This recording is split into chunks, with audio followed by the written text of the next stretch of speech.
There's a story that I read. It was just a small little story from a book I'd read many years ago. And I honestly don't even remember what book it was because it was a while ago. But I remember the story very well because it has just so much wisdom packed in it. It was about a Chinaman, a man who lived in China, and he had one son. And his son was working out in the fields one day, and along came this wild horse. Didn't belong to anybody.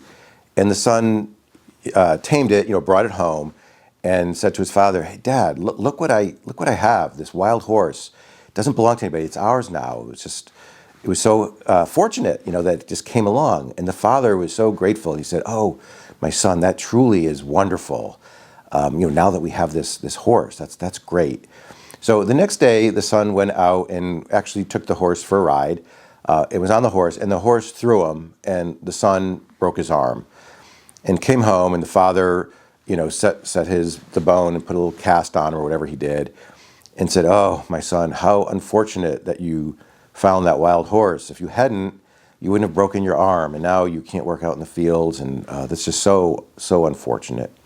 But a week or so later, a war broke out, and all of the young men were drafted to fight in the war, except for the Chinaman's son. And he said to his son, "Oh, my son, how fortunate we are that, you found this horse, because if we hadn't, you wouldn't have broken your arm and you would be drafted now. So, we're so blessed that you found that horse." So, the point of the story is obvious, right? That you can't judge specific events and know for sure, how it's going to turn out, whether it's for the better or for the worse in the long run. And as a Christian, I relate this to my view of what happens to us in our lives here, which is, God has the big picture. He knows how the story ends, and that everything that happens here is for our good. God loves us. So if something appears like it's a tragedy, it's not to say that everything that happens to us is positive, but it's part of an overall plan that's going to have a happy ending for us. So the Bible verse that kind of reflects this, it's in the book of Jeremiah, chapter 29, verse 11. And it says that God said, "I know the plans I have for you, and they're not plans for evil, but they're plans for your welfare, so that you'll have future and a hope." So again, pretty obvious what it means, which is, God knows what's good for us in terms of the big picture, and that we have to trust Him. We can't look at our lives as, these segmented little events and constantly be saying, "Oh, that was for the better, that's for the worse." Everything that happens to us here is part of God's plan for how life works on this earth, right? Which has a lot of, pain, a lot of challenges, a lot of frustration, a lot of suffering, and a lot of good things too. But the point is, it's all for the good in the end, and that we just have to put our trust in God. So, just a story from my life that kind of brings that point home is, it was December 2018, and my dad had been really sick. At this point, he was probably about 92 or maybe 93, and he had been failing for, maybe a month or two. And my brother, sister, and I, none of us lived in Connecticut, which is where he was living. So we would kind of visit, intermittently and try to be with him as much as we can. But it was a Monday morning, and this was at a point in my life where it was probably the busiest in terms of my day job as a lawyer that I'd ever had. I was working like 15-hour days. I was managing the legal department of this technology company I was working for, and we were selling the company, and we were in the final stages toward signing the deal.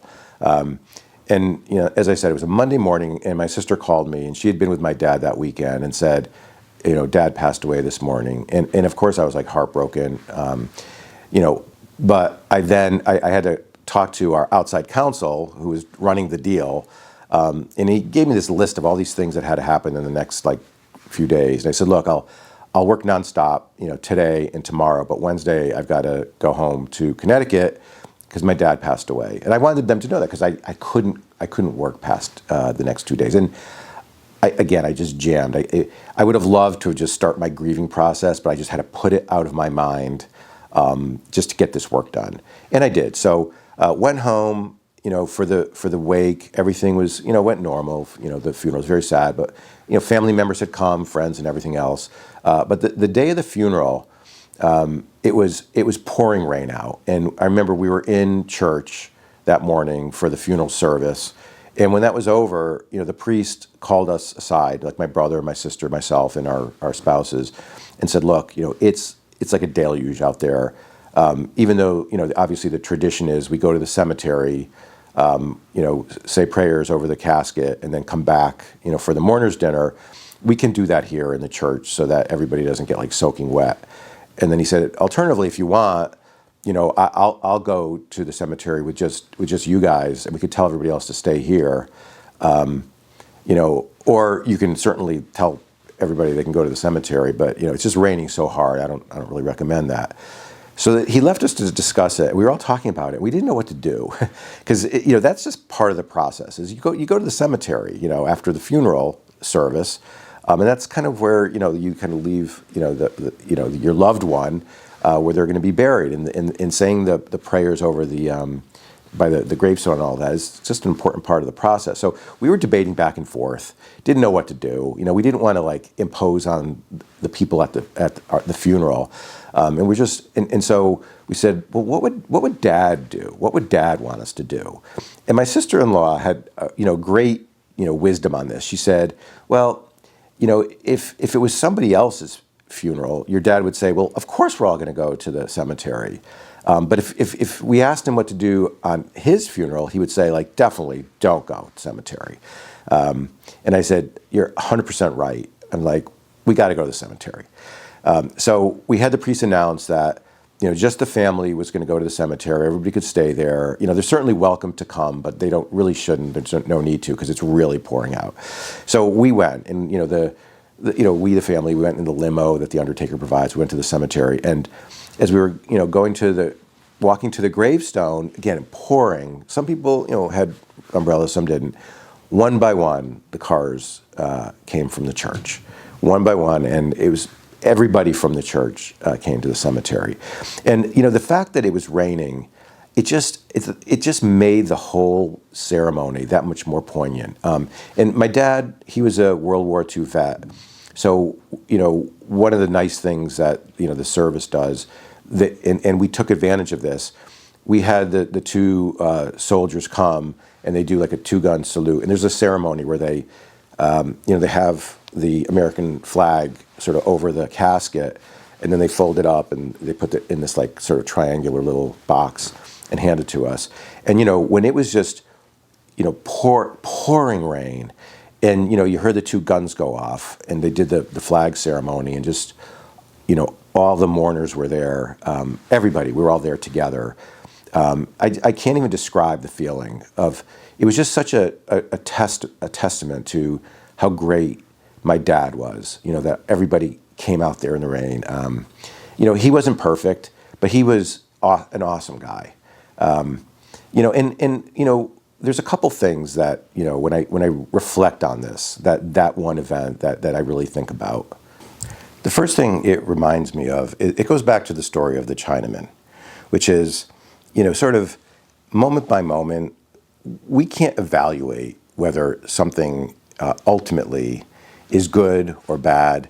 Only God has sort of the big picture. And relating it to my dad's funeral, when the priest kind of pulled us aside, I'm sure I was thinking at the time, Lord, why today? Why does it have to be pouring today? My dad's such an awesome guy. Why does this have to happen now? Now we got to sit here and worry about whether we go to the cemetery or not. But as it turned out, that was the critical factor of what made it so special. What was so wonderful about it. If it was just another sunny day, we all would have just went to the cemetery just like we had in other funerals, and wouldn't have thought much about it. But it was the fact that the conditions were just so difficult, so miserable in a way, that allowed people to show their love for my dad, to weather the storm and come to the cemetery. So, in the end, it was like, we thought it was a bad thing, but it turned out to be a great thing. I mean, to the point where I'm still remembering it 8 years later and talking about it. The second thing that it reminds me of is how important it is to be grateful for the little things. And in the big scheme of life, the nice outcome of my dad's funeral wasn't life changing, but it was it was really wonderful. And I'm very, very grateful that it worked out the way it did. It really was. It was a beautiful event, and one I think everybody there, not just myself, was really moved by. There's a ton of data that shows that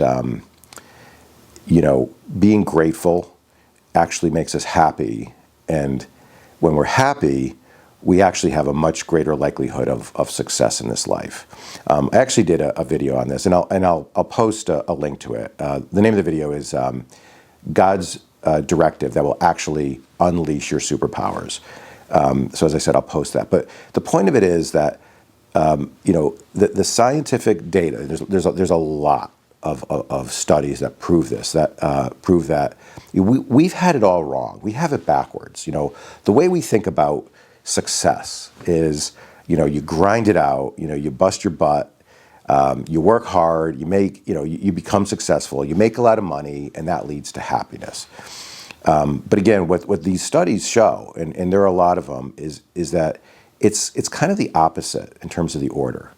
That you have to start out by being happy, and that kind of gives you the mindset of like a positive outlook, that you can then identify opportunities, that you're energized to actually, do what you got to do to become successful.